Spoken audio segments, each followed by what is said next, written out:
미가서 7장 1절부터 13절 말씀 함께 같이 읽도록 하겠습니다.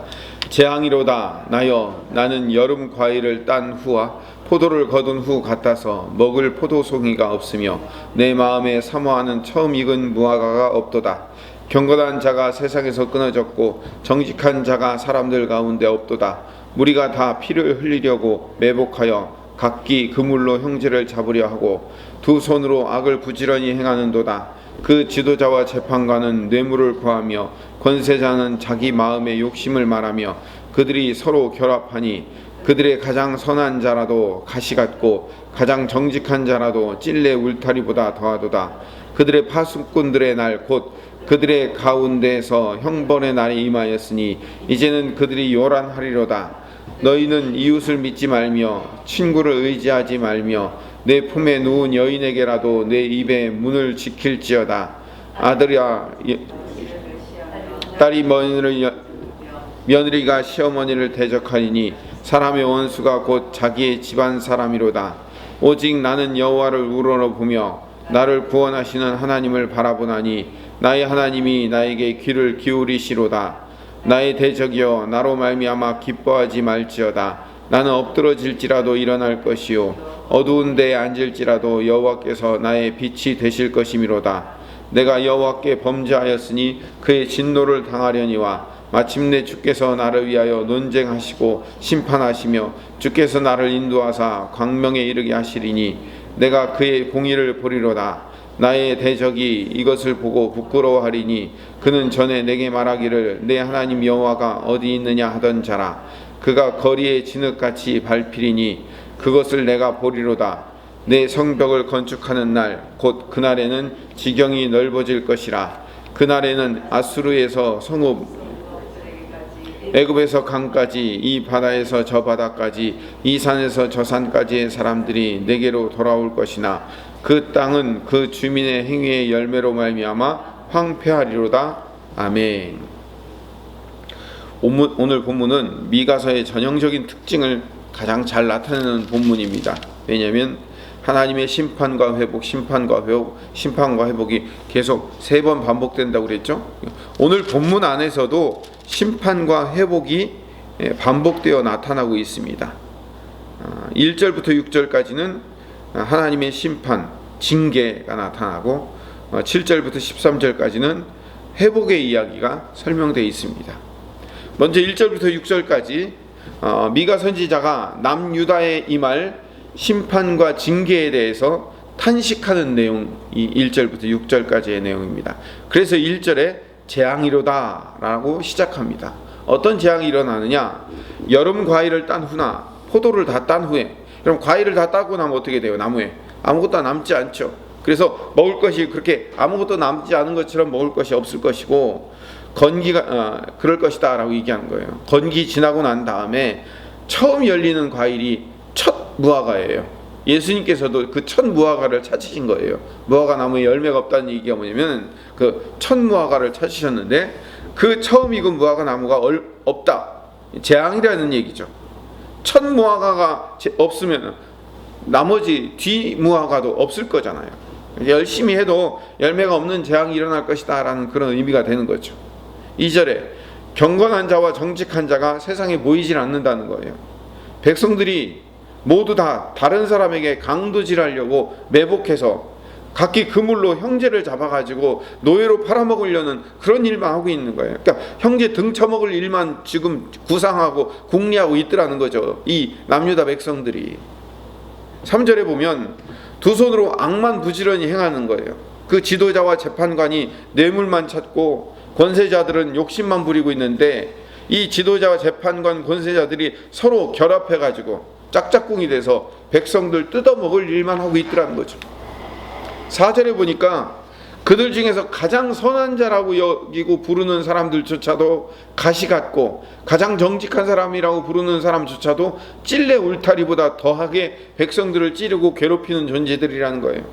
그래서 그들의 파수꾼들의 날, 즉 형벌의 날이 임하게 되는데 그 심판의 날이 아주 요란스럽게 다가오게 될 것이다 라고 얘기하는 거죠.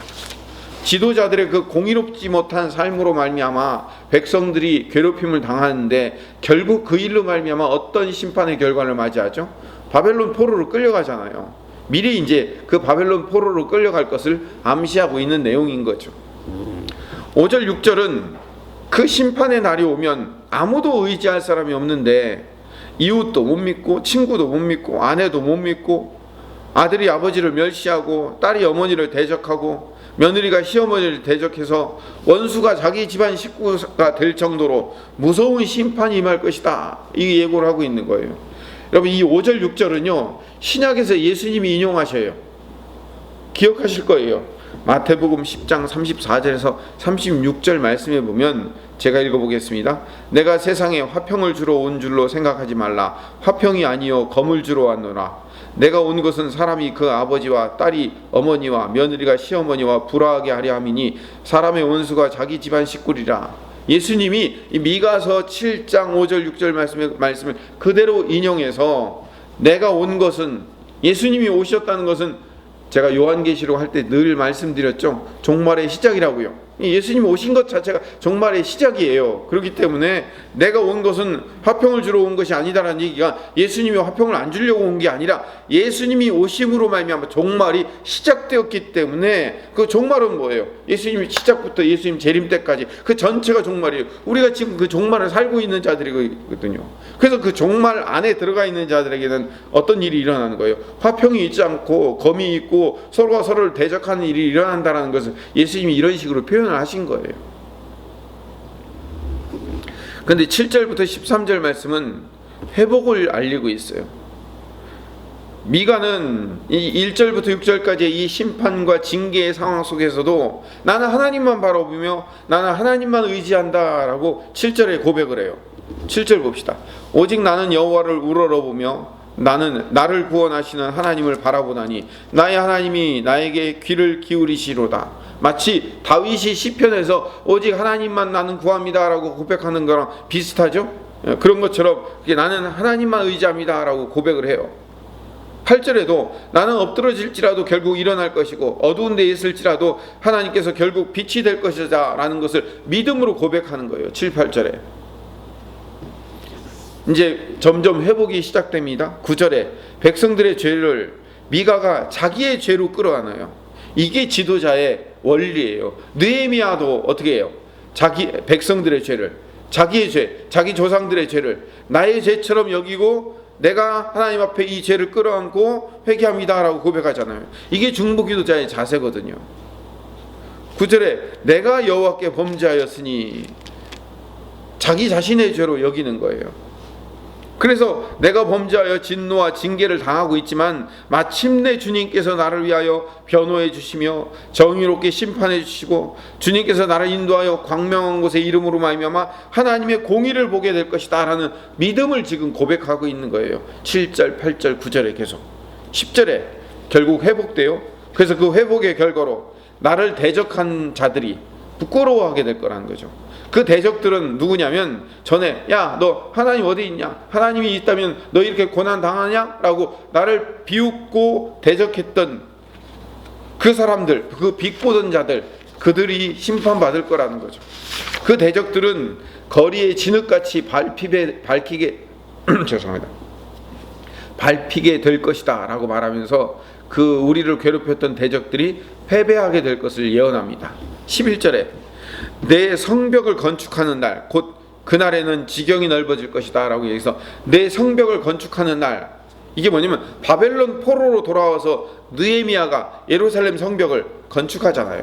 그러니까 이게 미가는 이사야 시대 사람인데 지금 바벨론 포로로 끌려갔다 70년 후에 다시 회복되어져서 느헤미야가 성벽을 다시 건축할 것까지 미리 예견을 하고 있는 거예요. 그래서 내 성벽을 건축하는 날 하나님께서 감사의 제사와 축제를 드리는 날을 예고를 하고 있는 거예요. 여러분 제가 옛날에 수요 예배 때 그 느헤미야 성벽에 관련돼서 말씀드렸지만 원래는 스룹바벨 성전을 짓고 나면 큰 잔치를 벌여야 돼요. 왜? 성전이 지어졌으니까. 솔로몬 성전 짓고 난 다음에 하나님 앞에 엄청난 제사를 드리고 잔치를 벌였던 것처럼. 그런데 스룹바벨 성전을 짓고서는요 잔치가 크지를 않아요. 근데 오히려 느헤미야 성벽을 건축하고 난 다음에는 마치 성전을 새롭게 건축한 것처럼 어마어마한 잔치와 축제를 벌이고 하나님 앞에 봉헌식을 드리거든요. 그 이유를 제가 설명드렸어요. 왜 그러냐면 이제 바벨론 포로 갔다 온 이후로는 느헤미야 성벽을 고쳤다는 것 자체가 뭐예요? 성벽 안에는 전부가 다 하나님의 성전이다라는 성전의 확장 개념이 거기서 일어났다고 말씀을 드렸죠. 그래서 지경이 넓혀질 것이다 라고 얘기하는 거예요. 여기서 그냥 미가가 괜히 지경이 넓혀질 거다라고 얘기하는 게 아니에요. 성경은 이렇게 의미 있게 다 설명을 하고 있는 거예요. 나중에 에스겔서에서도 에스겔이 천사의 부름을 받아가지고 새 성전, 새롭게 회복될 성전을 바벨론 포로 시절에 환상으로 봐요. 근데 그 새롭게 회복될 성전은요 어마어마하게 넓어요. 우리가 알고 있는 그 솔로몬 성전하고는 비교가 안 될 정도로 막 몇천 규빗씩 되는 그런 장엄하고 어마어마한 성전을 보게 돼요. 이거는 지상의 현실에 우리가 밟고 있는 이스라엘 백성들이 다시 회복될 성전을 의미하는 게 아니라 어떤 성전을 의미할까요? 성전으로 오실 예수 그리스도를 상징적으로 보여주는 내용이에요. 12절에 그 회복의 날에 온 세상으로 도망하고 포로로 끌려갔던 곳에서 그 남은 자들이 회복되어져서 돌아올 것이다 라고 얘기한 거예요. 13절에 그 남은 자들이 돌아오게 되는 그 땅들은 오히려 그 원주민들의 잘못된 행위로 말미암아 그들은 황폐하고 그들은 멸망하게 될 것이지만 그 땅에서 회복되어서 유다의 땅으로 다시 돌아오게 될 자들은 회복될 것이다 라는 것을 선언하고 있는 내용이 오늘 본문의 이야기입니다. 오늘 본문의 말씀을 정리합시다. 1절부터 6절까지의 말씀은 다시 징계할 수밖에 없고 그 지도자들과 백성들의 그 죄악으로 말미암아 심판받고 징계받을 수밖에 없다는 이야기를 하고, 그리고 7절부터 13절까지의 말씀은 하나님이 그럼에도 불구하고 다시 회복시켜 주셔서 우리의 성벽이 다시 건축되고 또 그날에는 수많은 곳에서 포로로 끌려갔거나 도망갔던 그들이 남은 자들이 회복되어져서 돌아올 것을 설명하고 있습니다. 하나님은 심판을 주시지만 결국 우리에게 회복을 주시는 분이신 줄을 믿습니다. 징계를 주시지만 그 징계를 통하여서 우리에게 다시 회복을 주시는 분이 하나님이셔요. 징계와 회복, 심판과 회복을 반복하시는 분이 하나님이셔요. 제가 이번 주일 설교에도 말씀드렸지만 징계와 회복, 심판과 회복을 반복하는 이유가 뭐죠? 그 징계를 주시고 그거를 회복시키는 과정을 통하여서 내가 성숙되어져 가는 거예요. 내가 성숙되어져 가는 거예요. 내가 하나님의 나라의 백성으로 세워져 가는 과정을 겪어 나가는 거예요. 왜냐하면 우리의 목적은 이 땅에서 잘 먹고 잘 살고 이 땅의 초점과 목적을 가지고 사는 것이 우리의 목적이 아니라고 말씀드렸잖아요. 물론 하나님이 이 땅에서도 복을 주시고 은혜를 주시는 거 맞아요. 그러나 그것은 두 번째 문제이고, 우리는 애굽 땅에서 불러내어 가나안 땅으로 들어갈 자들이라고요. 죄와 사망의 사탄의 권세에서 건짐받아 천국 가서 영원토록 살 자들인 거예요. 이 땅은 거기서 건짐받아 저쪽에서 살 것을 중간에 훈련받고 세워지는 과정 가운데 있는 사람들인 거예요. 그렇기 때문에 여기서는 징계와 회복의 그 과정을 반복하면서 이 속 내면이 성숙해지고 겉사람은 후패하지만 속사람은 날로 새로워지는 삶을 늘 경험하는, 그것이 우리의 성도의 삶이라는 사실을 깨닫는 하나님의 백성 되시기를 간절히 소망합니다.